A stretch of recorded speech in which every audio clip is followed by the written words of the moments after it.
एक विधवा महिला अपनी बेटी को साथ में लेकर एक चौकी में जाती है और बोलती है कि मेरी एफआईआर दर्ज कर लो, क्योंकि हमारी बेटी के साथ अन्याय हुआ है।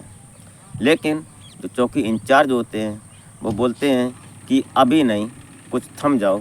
बात टालने की कोशिश करते हैं, लेकिन जो वो माँ होती है वो बार बार यही कह रही थी कि मेरी बेटी की दर्द को देखो और उसकी एफआईआर लिख लो। लेकिन जो चौकी इंचार्ज होते हैं वो टालने की कोशिश करते हैं। लेकिन जब वो महिला जो होती है, जो अपना प्रपत्र दिखाती है, इस पर उसने कुछ लिखवाया हुआ था, जो एफआईआर लेकर गई थी, उस पत्र को जब देती है तो उसमें 2 नाम होते हैं और 2 नाम होते हैं। उन 2 नाम में से एक नाम को वो चौकी इंचार्ज बोलते हैं कि एक नाम को हटा दो और एक नाम के नाम से एफआईआर दर्ज करवा देते हैं। लेकिन वो महिला ये बात मान नहीं रही थी और साथ में ही जब वो चौकी इंचार्ज होते हैं अपने ऊपर थाना इंचार्ज से जब बात करते हैं तो थाना इंचार्ज भी ये बात बोलते हैं कि देख लो, मामला टले तो टाल दो जितना हो सके, नहीं तो फिर बाद में देखते हैं। दरअसल ये चौकी कौन थी और चौकी इंचार्ज कौन थे और ये महिला कौन थी, इसमें पूरी षड्यंत्र की कहानी कैसे बनती है, आज इसी की चर्चा करते हैं। और इस घटना में आप बराबर बने रहिएगा और घटना पॉइंट टू पॉइंट समझने की कोशिश करते हैं माफियाओं की। तो आशा करते हैं कि आप अपने परिवार, अपने परिजनों के साथ स्वस्थ और मस्त और खुशहाल ज़िंदगी जी रहे होंगे। तो वीडियो लाइक और चैनल को सब्सक्राइब कर लें ताकि हमारा हौसला बढ़ता रहे। तो नमस्कार, प्रणाम, मैं अजय कोहली। आज की जो सच्ची घटना मैं आपको सुनाने जा रहा हूँ, ये घटना उत्तर प्रदेश का एक जाना माना रामराज शहर अयोध्या से, और अयोध्या का एक थाना पड़ता है, ये अयोध्या का एक थाना पड़ता है पूरा कलंदर, और पूरा कलंदर का एक ग्राम जो विधानसभा क्षेत्र पड़ता है भदरसा। इस भदरसा से ऐसी घटना घटित हुई है जिसमें एक नाबालिग बच्ची की, जो 12 साल की बच्ची थी, उसको बहला फुसला कर ले जाया जाता है और उसके साथ कुकृत्य किया जाता है, उसके साथ घिनौनी हरकत की जाती है। जो वो बच्ची होती है इतनी परेशान हो जाती है कि जब उसके पेट में दर्द होता है तब जाकर उसकी माँ समझ पाती है कि ये कैसे हो गया। वो 2 महीने की प्रेग्नेंट हो जाती है। ये महिला होती है, इस महिला के 4 बेटियां होती हैं और एक छोटा बेटा होता है। इनमें बड़ी बेटी की शादी की थी और उससे पहले जो इनका पति था वो गुजर गया था, उसकी अकस्मात मौत हो गई थी किसी कारणवश। अब 4 बेटियों में बड़ी बेटी की शादी की, वो भी मंदिर में, सभी लोगों के सहयोग से, जिन लोगों ने उसकी मदद की उससे मंदिर में शादी करवा देते हैं, अपने ही बिरादरी के, अपने ही कास्ट के एक लड़के से। उसके बाद जो 2 बेटियां होती हैं वो जुड़वा होती हैं। उन जुड़वा बेटियों में उससे एक छोटा बेटा होता है जो 4 साल का होता है अभी। अब उस बेटी के साथ वो मजदूरी करके आ रही थी, तभी पता चलता है कि एक लड़का उसको बुलाता है जिसका नाम राजू होता है, और राजू उसको बोलता है कि चलो तुमको बिस्किट देते हैं और कुछ खाने पीने वाली लालच देता है। और लालच देने के साथ साथ जब वो उसको ले जाता है तो एक बेकरी होती है, उस बेकरी के अंदर ले जाता है। तो बेकरी के मुखिया जो वहाँ होते हैं, वो मुखिया का नाम होता है मोहित खान। अब मोहित खान वहाँ अंदर होते हैं। अब ये दोनों लोग, जो मोहित खान होता है पहले उसके साथ गलत हरकत करता है, उसके साथ साथ जब उसके साथ रेप जैसी वारदात को अंजाम देता है। लड़की चीख रही थी, चिल्ला रही थी, लेकिन वो कहाँ मानने वाला था, क्योंकि वो उस क्षेत्र का, उस इलाके का माफिया था, उससे लोग डरते थे। अब डरने की बात क्या थी कि चौकी जो बनी होती है वो उसी की जगह में होती है, उसी के मकान में चौकी चलती है।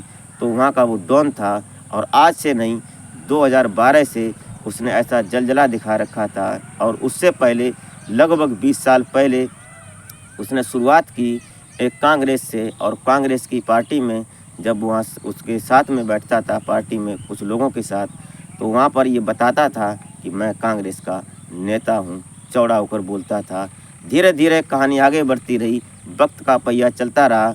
अब आती है सरकार अखिलेश की, जो सपा पार्टी होती है। अब सरकार आती जब सपा की, तो ये 2012 में इन्होंने वहाँ पर ऐसा सिस्टम बनाया कि ये नगर अध्यक्ष चुना गया।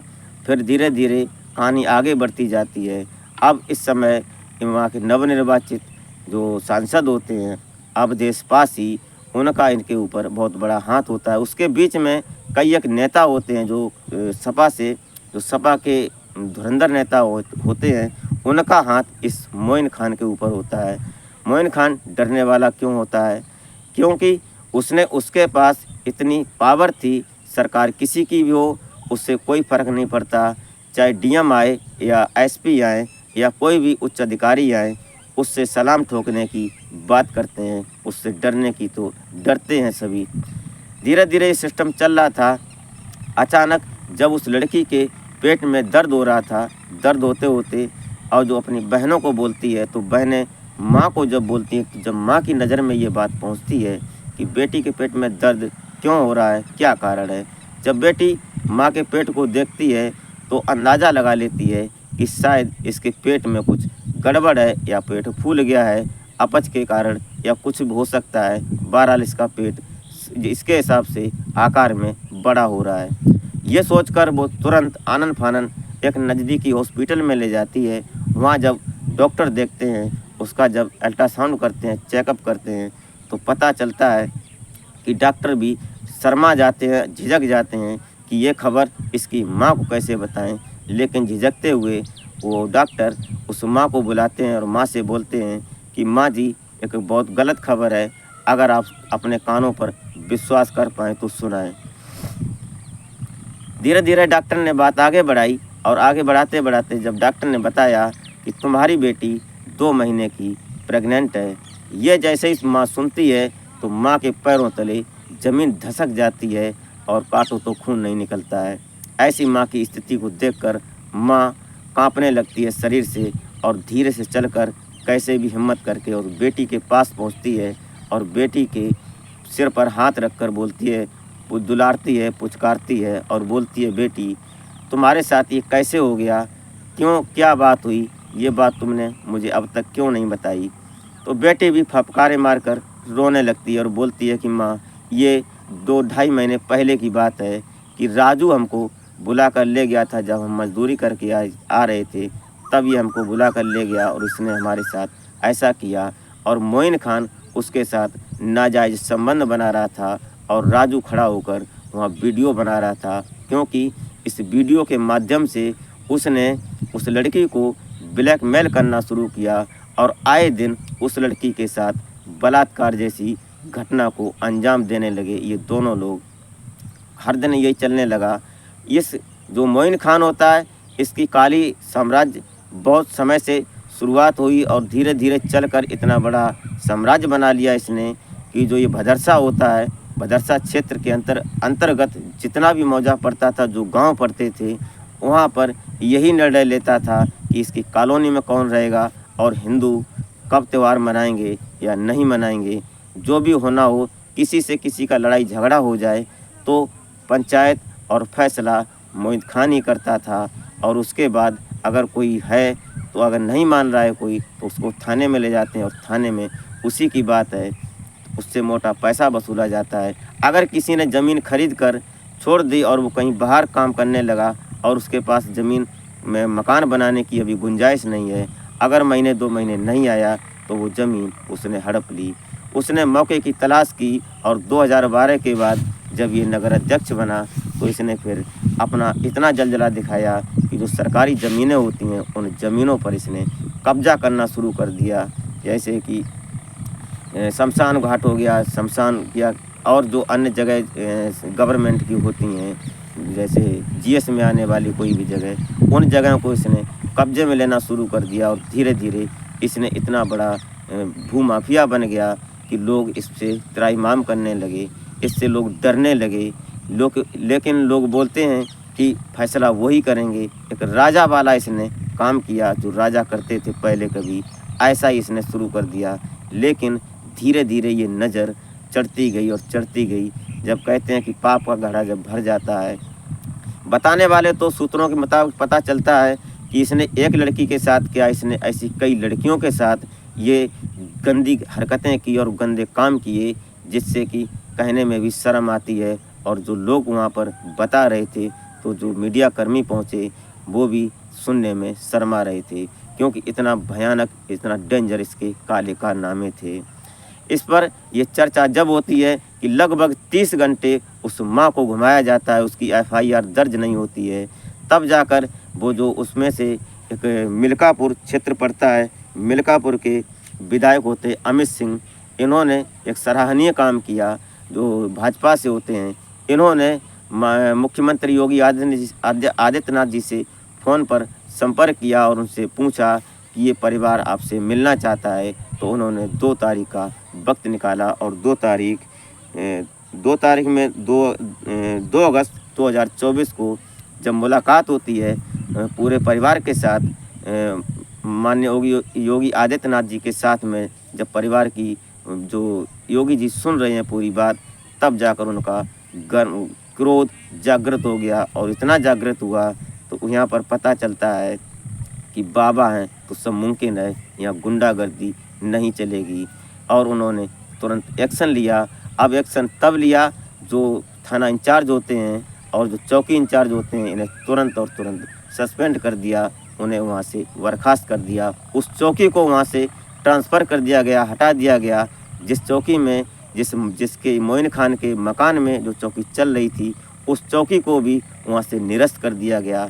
उसी के मकान में पीएनबी बैंक का जो पूरा सिस्टम था, बैंक चल रही थी उसके मकान में, उसके कुछ इतने हाई फाई मकान ही थे कि पूरा बैंक चल रहा था। उस बैंक को भी आदेश दे दिया गया, उससे सूचना दे दी गई कि हटाओ। और उसके बाद धीरे धीरे अब प्रक्रिया शुरू होती है बुलडोज़र की, और जो बुलडोज़र है उसने गरजना शुरू कर दिया। और इधर जो मोइन खान होता है, इसकी संपत्ति की पैमाइश होती है, राजस्व विभाग इसकी जब जांच पड़ताल करते हैं, नाप जोख होती है, तो पता चलता है कि इसकी सारी संपत्ति लगभग अवैध कब्जे से हुई है।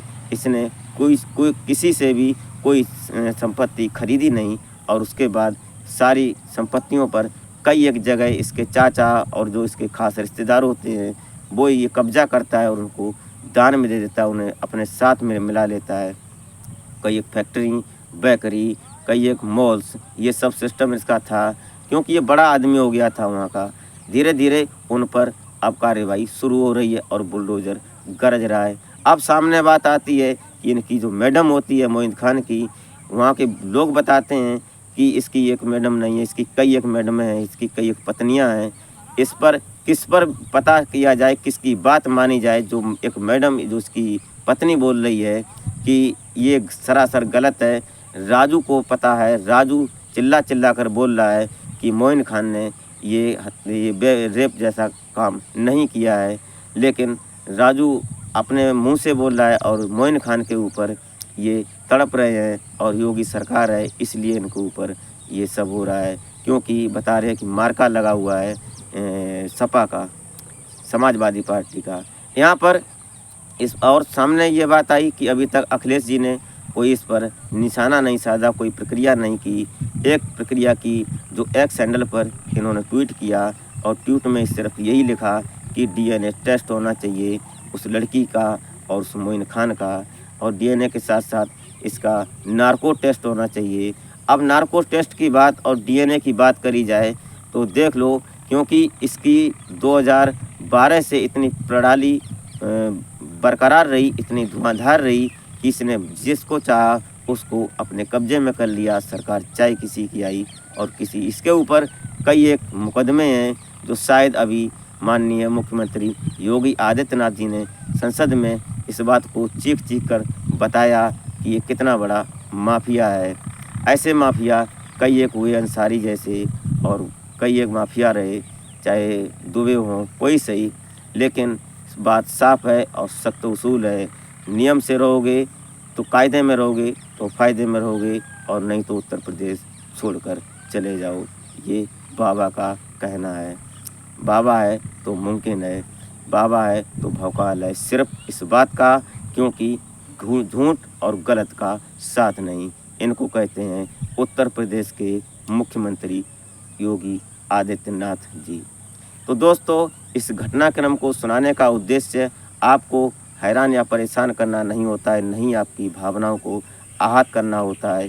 सिर्फ और सिर्फ एक सामाजिक संदेश होता है, क्योंकि समाज में पता नहीं कब कैसा रूप और किस समय बदल कर आ जाए, किस रूप में कोई पता नहीं चलता है। इसलिए आप स्वयं सुरक्षित रहें और अपने परिवार को सुरक्षित रहें, और ख़ासकर बच्चों से इतना संपर्क रखें, बच्चों से इतनी नाराज़गी न रखें, ताकि और बच्चों पर ये ख़ासकर नज़र होनी चाहिए कि हमारे बच्चे कहाँ जा रहे हैं और क्या कर रहे हैं। भले ही गरीबी से जी रहे हैं, लेकिन बच्चों से इतना प्यार होना चाहिए कि बच्चे अपनी बात माता पिता से कह सकें। और माता पिता का भी ये दायित्व बनता है कि बच्चों से हर दिन हर शाम को मिलना चाहिए, उनसे पूछना चाहिए क्या बात है, कोई बात है, हंसी खुशी हर बात उनसे शेयर करनी चाहिए और उनसे शेयर करवानी चाहिए।